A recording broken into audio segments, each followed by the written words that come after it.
ಹರಿ ಓಂ ಶ್ರೀ ಅರಸಗಾಂಗೆ ಯನುತ ಕೌಂತೆಯ ವಂದಿತ ಚರಣ ಕಮಲದಲಾಯ ತಾಂಬಕ ರೂಪ ಚಿನ್ಮಯ ದೇವಕೀತನಯ ರಾಯ ರಘುಕುಲ ವರ್ಯ ಭೂಸುರಕಾಯ ಸುರಪುರ ನಿಲಯ ಚನ್ನಿಗರಾಯ ಚತುರೋಪಾಯ ರಕ್ಷಿಸು ನಮ್ಮ ನನಭರತ. ಈ 2026ನೇ ಇಸ್ವಿಯಲ್ಲಿ ಕರ್ಕ ರಾಶಿಯವರ ರಾಶಿ ಫಲ ಯಾವ ರೀತಿಯಾಗಿದೆ, ಯಾವ್ಯಾವ ಗ್ರಹಗಳು ಯಾವ್ಯಾವ ಸ್ಥಾನಕ್ಕೆ ಬರ್ತದೆ, ತಮಗೆ ಏನಾಗಿರ್ತಕ್ಕಂಥ ಯಾವ ರೀತಿಯ ಫಲಗಳಿವೆ ಅಂತ ಹೇಳಿ ಸ್ವಲ್ಪ ಚಿಂತನೆ ಮಾಡೋಣ. ಕರ್ಕ ರಾಶಿಯವರಿಗೆ ಒಂದು ವಿಶೇಷ ಅದ ರೀ.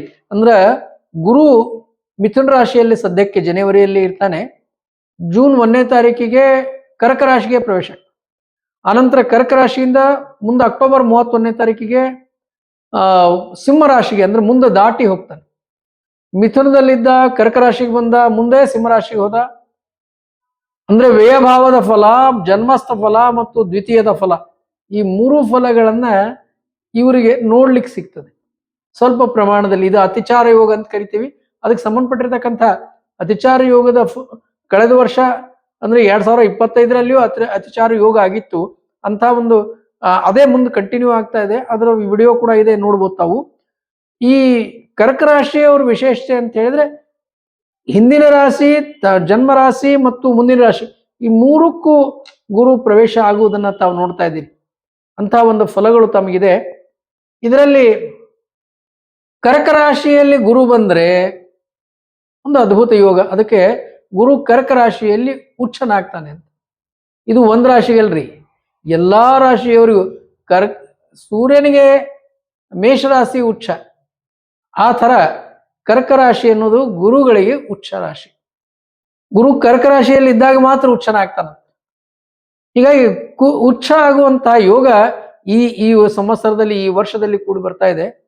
ಕರ್ಕ ರಾಶಿ ಪ್ರವೇಶದಿಂದಾಗಿ ಅನೇಕ ಶುಭ ಫಲಗಳು ಈಗಾಗಲೇ ಅನೇಕ ಜನರಿಗೆ ತಲುಪಿವೆ.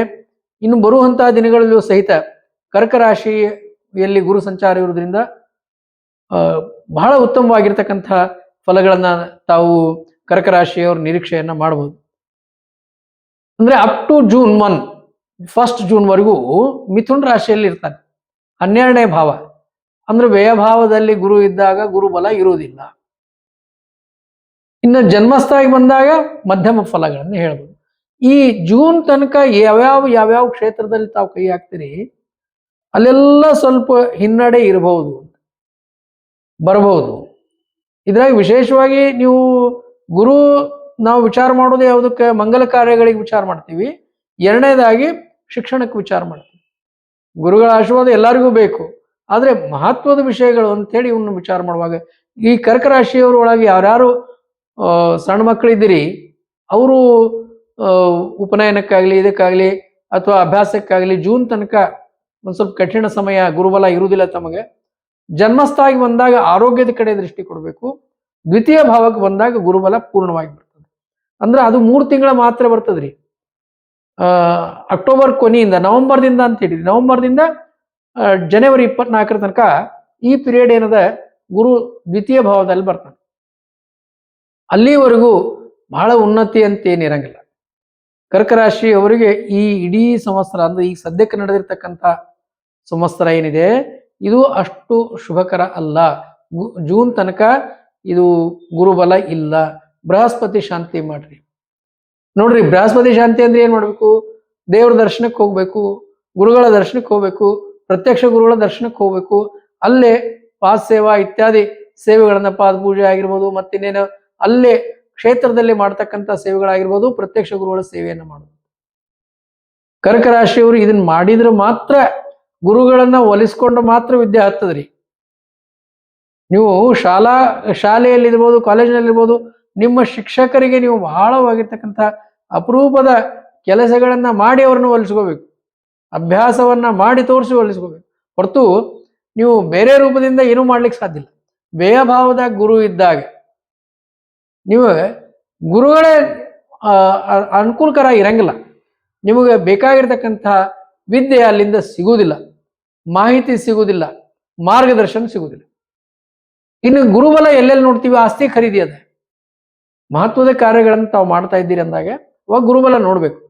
ನೋಡಿ ಬೃಹಸ್ಪತಿ ಶಾಂತಿಯನ್ನ ಜೂನ್ 1ರ ಒಳಗಾಗಿ ಯಾವುದೇ ಮಹತ್ವದ ಕೆಲಸ ಮಾಡ್ತಾ ಇರಬೇಕಾದ್ರೆ ಬೃಹಸ್ಪತಿ ಶಾಂತಿ ಮಾಡ್ರಿ. ಬೃಹಸ್ಪತಿ ಮಂತ್ರ ಸಾಮಾನ್ಯವಾಗಿ ತಮಗೆಲ್ಲ ಗೊತ್ತಿದ್ದಂಥದ್ದೇ ಅದ. ದೇವಾನಾಂಚ ಋಷೀಣಾಂಚ ಗುರುಂ ಕಾಂಚನ ಸನ್ನಿಭಂ ಬುದ್ಧಿಭೂತಂತ್ರ ಲೋಕೇಶ ತನ್ನಮಾಮಿ ಬೃಹಸ್ಪತಿ. ಇದನ್ನ ಬಿಟ್ಟು ನೂರಾರು ಬೃಹಸ್ಪತಿ ಮಂತ್ರಗಳಿವೆ. ನವಗ್ರಹಗಳಲ್ಲಿ ಹೇಳಿದಂಥದ್ದು ಇದು ಒಂದು ಮಂತ್ರ. ಇದನ್ನ ಜಪ ಮಾಡಬೇಕು. ಜಪ ಮಾಡಿ ತಾವು ಮಂಗಲ ಕಾರ್ಯಗಳನ್ನ, ಮಹತ್ವದ ಕಾರ್ಯಗಳನ್ನು ಮಾಡಬೇಕು. ಇನ್ನು ಮಧ್ಯದಲ್ಲಿದ್ದಾಗ ಏನಾಗ್ತದೆ, ನಿಮ್ಮ ರಾಶಿಯಲ್ಲೇ ಗುರು ಸಂಚಾರ ಇದ್ದಾಗ, ಇನ್ನು ಉಳಿದವ್ರಿಗೆಲ್ಲ ಸಾಮಾನ್ಯದ ಗುರು ಉಚ್ಚನಾಗಿದ್ದಾಗ ಎಲ್ಲರಿಗೂ ಬಹಳ ಉತ್ತಮವಾಗಿರ್ತಕ್ಕಂಥ ಫಲಗಳನ್ನು ಹೇಳಿದ್ದಾರೆ. ಆದ್ರೆ ನಿಮ್ಮ ರಾಶಿಯಲ್ಲೇ ಇದ್ದಾಗ, ಜನ್ಮ ಲಗ್ನದಲ್ಲಿ ಯಾವಾಗ ಗುರು ಬರ್ತಾನೋ ಆರೋಗ್ಯ ಒಂದು ಸ್ವಲ್ಪ ಹಿನ್ನಡೆ ಇರ್ತದ ಅಂತ ಹೇಳ್ತಾರೆ. ಆರೋಗ್ಯ ಸುಧಾರಣೆ ಆಗಬೇಕು, ಆರೋಗ್ಯ ಒಳ್ಳೆಯದಾಗಿರ್ಬೇಕು, ಆರೋಗ್ಯದಲ್ಲಿ ಯಾವುದೇ ತೊಂದರೆಗಳು ಬರಬಾರ್ದು. ಈ ಸಾಧನೆ ಮಾಡ್ತಕ್ಕಿರ್ತಕ್ಕಂಥ ವಿದ್ಯಾರ್ಥಿಗಳಾಗಿರ್ಬೋದು ಅಥವಾ ಶಿಕ್ಷಣ ಕ್ಷೇತ್ರದವರಾಗಿರ್ಬೋದು, ಇವ್ರು ಅಷ್ಟೇ ಅಂತಲ್ಲ, ಇನ್ನು ಉಳಿದವ್ರು ಯಾರ್ಯಾರು ಯಾವ್ಯಾವುದೇ ಕೆಲಸ ಮಾಡ್ತಾ ಇದ್ರು ಸಹಿತ ನಿಮ್ಮ ಆರೋಗ್ಯ ನಿಮ್ಮ ಜೊತೆಗಿರ್ಬೇಕು. ಆರೋಗ್ಯ ಸಂಬಂಧ ಈ ಬಾರಿ ನಿಮಗೆ ಆರೋಗ್ಯವನ್ನು ಕೊಡಬೇಕಾದ್ರೆ ಬೃಹಸ್ಪತಿ ಜಪವನ್ನು ಮಾಡಿ. ಸಾಮಾನ್ಯವಾಗಿ ಆರೋಗ್ಯಕ್ಕೆ ಏನ್ ಹೇಳ್ತಾರ, ಧನ್ವಂತರಿ ಮಂತ್ರ ಜಪ ಮಾಡ್ರಿ. ಆರೋಗ್ಯಕ್ಕೆ ಸಂಬಂಧಪಟ್ಟಾಗ ಮಾಡುವಂತ ವೃತ್ತಗಳು ಬಹಳಷ್ಟವ, ವೃತ್ತಗಳವ, ಮಂತ್ರಗಳವ. ಮೃತ್ಯುಂಜಯ ಜಪ ಮಾಡ್ರಿ, ಅವೆಲ್ಲ ಮಾಡ್ರಿ. ಆದ್ರೆ ಕರ್ಕ ರಾಶಿ ಪ್ರವೇಶ ಯಾವಾಗ ಆಗ್ತದೋ ಅಂದ್ರೆ ಜೂನ್ 1ನೇ ತಾರೀಕಿನಿಂದ ಮುಂದೆ ನಿಮ್ಮ ಆರೋಗ್ಯಕ್ಕೆ ಏನಾದ್ರೂ ಸಮಸ್ಯೆ ಕಂಡ್ರೆ ನೆನಪಲೆ ನೀವೇನ್ ಮಾಡ್ಬೇಕಂತಂದ್ರೆ ಬೃಹಸ್ಪತಿ ಜಪವನ್ನ ಮಾಡಬೇಕು. ನೀವು ಮೃತ್ಯುಂಜಯ ಜಪ ಮಾಡಿದ್ರು ಅಷ್ಟೇ, ಅನಂತರ ಧನ್ವಂತರಿ ಜಪ ಆಗ್ಲಿ, ಮತ್ತಿನ್ ಬೇರೆ ಯಾವುದೇ ಮಂತ್ರಗಳ ಜಪ ಮಾಡಿದ್ರು ಕೂಡ ಬೃಹಸ್ಪತಿಯನ್ನ ಮರೆಯೋ ಹಾಗಿಲ್ಲ ಮಧ್ಯಸ್ಥ ಇದ್ದಾಗ. ಇನ್ನ ನಂತರದಲ್ಲಿ ದ್ವಿತೀಯ ಭಾವಕ್ಕೆ ಬಂದಾಗ ಏನ್ ಹೇಳ್ತಾರಂದ್ರ ಅದು ವಾಕ್ ಸ್ಥಾನ. ದ್ವಿತೀಯ ಸ್ಥಾನ ಮಾತಿನ ಸ್ಥಾನ, ಬಹಳ ಒಳ್ಳೆ ಬರವಣಿಗೆಯ ಸ್ಥಾನ, ಮಾತಿನ ಸ್ಥಾನ. ಅದು ಒಂದು ಉನ್ನತ ಸ್ಥಾನವನ್ನ ಕೊಡ್ತದೆ.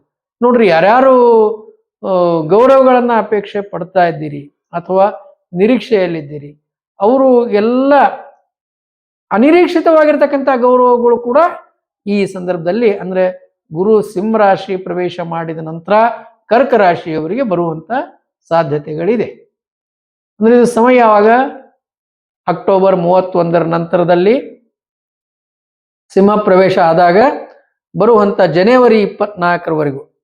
ಈ ಜನವರಿ 24, ಜನವರಿ 2027 ಅಲ್ಲಿವರೆಗೂ ಈ ಪೀರಿಯಡ್ ಏನಿದೆ, ಆ ಸಂದರ್ಭದಲ್ಲಿ ಮಾತ್ರ ಇಂಥ ಒಂದು ಯೋಗಗಳು. ಅಂತಹ ಸಂದರ್ಭದಲ್ಲಿ ಆಗಿನ ಕಾಲದಲ್ಲಿ ಬರುವಂತ ಅವಾಗ ನಿರೀಕ್ಷೆ ಮಾಡ್ಬೋದು. ಅಂದ್ರೆ ಅಲ್ಲಿಗೆ ಹೋಗಿ ಮುಟ್ಟುವಂತ ಮಾರ್ಗ ಏನಿದೆಯಲ್ಲ, ಅದು ಈಗಿನಿಂದನೇ ಪ್ರಾರಂಭ. ನೀವು ಮಾಡುವಂತ ಪ್ರಯತ್ನಗಳಿರ್ಲಿ, ಶಿಕ್ಷಣ ಕ್ಷೇತ್ರದಲ್ಲಿ ಮಾಡುವಂತ ಪ್ರಯತ್ನಗಳು ಬಹಳ ವಿಶೇಷವಾಗಿ ಫಲಗಳನ್ನು ಕೊಡ್ತವೆ. ಶಿಕ್ಷಣ, ಸಾಹಿತ್ಯ ಇತ್ಯಾದಿ ಗುರುಗೆ ಸಂಬಂಧಪಟ್ಟಿರ್ತಕ್ಕಂಥ ವಿಷಯಗಳಿವೆಲ್ಲ, ಕಲೆ ಆಗಿರ್ಬೋದು, ಇವೆಲ್ಲವನ್ನ ದೇವರು ಅನುಗ್ರಹ ಮಾಡಿ ಅವ್ರಿಗೆಲ್ಲ ಗೌರವವನ್ನು ಕೊಡ್ತಾನೆ. ಆ ಎಲ್ಲ ನಿರೀಕ್ಷೆಯನ್ನು ತಾವು ಮಾಡ್ಬೋದು. ಮಕ್ಕಳು ಒಳ್ಳೆಯ ಈ ಪೀರಿಯಡ್ ನಲ್ಲಿ ಯಾವ್ದಾದ್ರು ಎಕ್ಸಾಮ್ಸು ಅವು ಏನೇ ಬಂದ್ರು ಸಹಿತ ಅದರಲ್ಲಿ ಅಕ್ಟೋಬರ್ದಿಂದ ಜನವರಿ 2027ರವರೆಗೂ ಈ ಪೀರಿಯಡ್ ಏನ್ ಬರ್ತದೆ, ಅಲ್ಲಿ ಬರೆಯುವಂತ ಪರೀಕ್ಷೆಗಳಲ್ಲಿ ಉನ್ನತ ಸ್ಥಾನಗಳನ್ನು ತಾವು ಗಳಿಸ್ತೀರಿ, ಉನ್ನತ ಹುದ್ದೆಯನ್ನು ಪಡಿತೀರಿ, ಒಳ್ಳೆಯ ಸ್ಥಾನಮಾನಗಳನ್ನ ಸಿಗುವಂತಹ ಯೋಗ್ಯಗಳಿವೆ. ಮಂಗಲ ಕಾರ್ಯಗಳು ನಡೀತವೆ ಮನೆಯಲ್ಲಿ. ಉತ್ತರಾಯಣ ಕೂಡ ಬರ್ತದೆ. ಆ ಸಂದರ್ಭಕ್ಕೆ ಉತ್ತರಾಯಣ ಉಪನಯನಗಳಾಗ್ತವೆ, ವಿವಾಹಗಳಾಗ್ತವೆ. ಈ ಎಲ್ಲ ಮಹತ್ವಗಳನ್ನ ಕಾಲವನ್ನ ಕೊಡುವಂತಹ ಸಮಯ ಯಾವ್ದಂತ ಹೇಳಿದ್ರೆ ಅಕ್ಟೋಬರ್ನಿಂದ ನಂತರದಲ್ಲಿ ಜನವರಿ 27ರವರೆಗೂ ಏನು ಸಿಂಹಸ್ಥನಾಗಿದ್ದಾಗ ಇನ್ನೊಂದು ಮಹತ್ವದ ಕೆಲಸವನ್ನು ತಾವು ಮಾಡಲೇಬೇಕು. ಮಾಡಿದ್ರೆ ಬಹಳ ಒಳ್ಳೇದು. ಗೋದಾವರಿ ತೀರಕ್ಕೆ ಹೋಗಿ ಕ್ಷೇತ್ರ ವಿಧಿಯನ್ನ ಮಾಡು. ಸಿಂಹಸ್ಥ ಅಂತ ಏನು ಹೇಳ್ತಾರೆ, ಪರ್ವಗಳನ್ನ ಏನು ಹೇಳ್ತಾರೆ, ಸಂಕ್ರಾಂತಿ ಆಗಿರ್ಬೋದು, ಅಂದ್ರೆ ಮುಂದಿನ ಸಂಕ್ರಾಂತಿ 2027ರ ಸಂಕ್ರಾಂತಿ ಸಮೀಪದಲ್ಲಿ ಸಿಂಹಸ್ಥ ಗುರು ಇದ್ದಾಗ ಅಲ್ಲಿ ತಾವು ಅಂದ್ರೆ ಆ ಸಮೀಪದಲ್ಲಿ ಸಿಂಹದ ಪ್ರವೇಶ ಆದ ನಂತರ ಯಾವಾಗಲಾದ್ರೂ ಹೋಗಿ ಕ್ಷೇತ್ರ ವಿಧಿಯನ್ನ ಅಲ್ಲಿ ಮಾಡಬೇಕು. ಇದು ಸಾಮಾನ್ಯವಾಗಿ ದೋಷಗಳನ್ನ ಪರಿಹಾರ ಮಾಡುವಂಥದ್ದು. ಜಾತಕದಲ್ಲಿ ಅನೇಕ ತರದ ದೋಷಗಳಿರ್ತಾವ್ರಿ. ಈ ರಾಶಿಫಲ ಅನ್ನೋದು ಒಂದು ಭಾಗವನ್ನ, ಗೋಚರಿಯನ್ನ ಮಾತ್ರ ನೋಡಿ ಹೇಳುವಂಥದ್ದು. ಅದನ್ನ ಬಿಟ್ಟು ಯೋಗಗಳ ಆಧಾರಿತವಾಗಿರ್ತಕ್ಕಂಥ ದೋಷಗಳಿರ್ತಾವ. ದಾಸರು ಹೇಳ್ತಾರೆ, ಪಾಪ ಪೂರ್ವದಲ್ಲಿ ಮಾಡಿದುದಕ್ಕೆ ಲೇಪವಾಗಿದೆ ಕರ್ಮ. ನೋಡ್ರಿ, ಎಷ್ಟು ಈ ಕರ್ಮ ಲೇಪ ಏನಾಗಿರ್ತದ, ಇದು ಕ್ಷೇತ್ರ ವಿಧಿ ಮಾಡುವುದರಿಂದ ಪರಿಹಾರ ಆಗ್ತದೆ. ಈ ಮಹಾರಾಷ್ಟ್ರದ ಗೋದಾವರಿ ಈ ಭಾಗಕ್ಕೆ ಗಂಗಾ ಪ್ರವೇಶ ಆಗುವುದರಿಂದ ಅಲ್ಲಿ ಹೋಗಿ ಸ್ನಾನ ದಾನ ಇತ್ಯಾದಿ ಮಾಡೋದ್ರಿಂದ ಈ ದೋಷಗಳು ಪರಿಹಾರ ಆಗ್ತವೆ. ನೋಡ್ರಿ, ಇಂಥ ದೋಷಗಳು ರೋಗಗಳು ಇವೆಲ್ಲ ಪರಿಹಾರ ಆಗ್ತವೆ, ಒಳ್ಳೆ ಪುಣ್ಯದ ಫಲ ಸಿಗ್ತದಂತೆ. ಇನ್ನು ಕರ್ಕ ರಾಶಿಯವರಿಗೆ ಶನಿ ಸಂಚಾರ ಯಾವ ರೀತಿ ಇದೆ ಅಂತ ಹೇಳಿದ್ರೆ, ನಿಮಗೆ ಬಹಳ ಉತ್ತಮವಾಗಿರ್ತಕ್ಕಂಥ ಶನಿ ಈ ಸಂವತ್ಸರದಲ್ಲಿ ಸಂಚಾರ ಇದೆ. ನವಮದಲ್ಲಿ ಅಂದ್ರೆ 9ನೇ ಮನೆಯಲ್ಲಿ ಭಾಗ್ಯಸ್ಥಾನದಲ್ಲಿ ಶನಿ ಲಕ್ಷ್ಮೀಕಾರಕನಾಗಿ ಸಂಚಾರ ಮಾಡ್ತಾ ಇದ್ದಾನೆ. ಬಹಳ ಒಳ್ಳೆ ಶನಿಯಿಂದ ನಿಮಗೆ ಯಾವುದೇ ದೋಷಗಳಿಲ್ಲ. ಬಹಳ ಉತ್ತಮವಾಗಿರ್ತಕ್ಕಂಥ ಶನಿ ಕರ್ತೃತ್ವ ಶಕ್ತಿಯನ್ನು ಕೊಡ್ತಾನಂತೆ, ಕೆಲಸ ಮಾಡುವಂತ ಉತ್ಸಾಹವನ್ನು ಕೊಡ್ತಾನಂತೆ, ಕಷ್ಟವನ್ನು ಸಹಿಸುವಂತಹ ಶಕ್ತಿಯನ್ನು ಕೊಡ್ತಾನಂತೆ. ಶನಿಯಿಂದ ಕಲಿಯಬೇಕಾಗಿದ್ದು ಬಹಳ ಬಹಳ ಕೆಳ ಹಂತದಲ್ಲಿಯೂ ಸಹಿತ, ಕಷ್ಟದಲ್ಲಿಯೂ ಸಹಿತ ಕೆಲಸವನ್ನು ಮಾಡುವಂತ ಒಂದು ಯೋಗ್ಯತೆಯನ್ನ, ಶಕ್ತಿಯನ್ನ, ಸಾಮರ್ಥ್ಯವನ್ನ, ಬಲವನ್ನ ಇದೆಲ್ಲವನ್ನ ಕೊಡ್ತಾನಂತೆ. ಈ ನೋಡ್ರಿ, ಎಷ್ಟೋ ಸಂದರ್ಭದಾಗ ಹೇಳ್ತಾರೆ ಬಹಳ ಬೇಸರ ಆಗಿ ನಮಗ ಕೆಲಸ ಅಂತಿರ್ತಾರೆ, ಆದ್ರೆ ಅದನ್ನೆಲ್ಲ ಎದುರಿಸಿ ಕೆಲಸ ಮಾಡುವಂತಹ ಒಂದು ಅದ್ಭುತವಾದ ಶಕ್ತಿಯನ್ನ ಶನಿದೇವರು ತಮಗೆ ಈ ಕರ್ಕ ರಾಶಿಯವರಿಗೆ ಈ ಸಂದರ್ಭದಲ್ಲಿ ಕೊಡ್ತಾ ಇದ್ದಾರೆ. ನಿಮ್ಮ ಆಸೆ ಆಕಾಂಕ್ಷೆ ಏನೇನಿವ ಶನಿಯಿಂದ ಎಲ್ಲವೂ ಪೂರ್ಣ ಆಗ್ತದೆ. ನೀವು ಮಾಡುವಂತಹ ಕೆಲಸನೇ ಮಹತ್ವದ್ದಾಗಿರ್ತದೆ, ಕಾಣಿಸೋದು ಕೆಲಸ ಮಾತ್ರ. ನೋಡ್ರಿ, ಬಹಳಷ್ಟು ಮಂದಿ ಮಾತಾಡುವಂತ ಜನ ಇರ್ತಾರೆ, ಕೆಲಸ ಮಾಡ್ತಿರಂಗಿಲ್ಲ. ಈ ಕರ್ಕ ರಾಶಿಯವರಿಗೆ ಶನಿ ಬಹಳ ಉತ್ತಮವಾಗಿರ್ತಕ್ಕಂಥ ಸ್ಥಿತಿಯಲ್ಲಿ ಇರೋದ್ರಿಂದ ತಾವು ಕೆಲಸ ಮಾಡ್ತೀರಿ.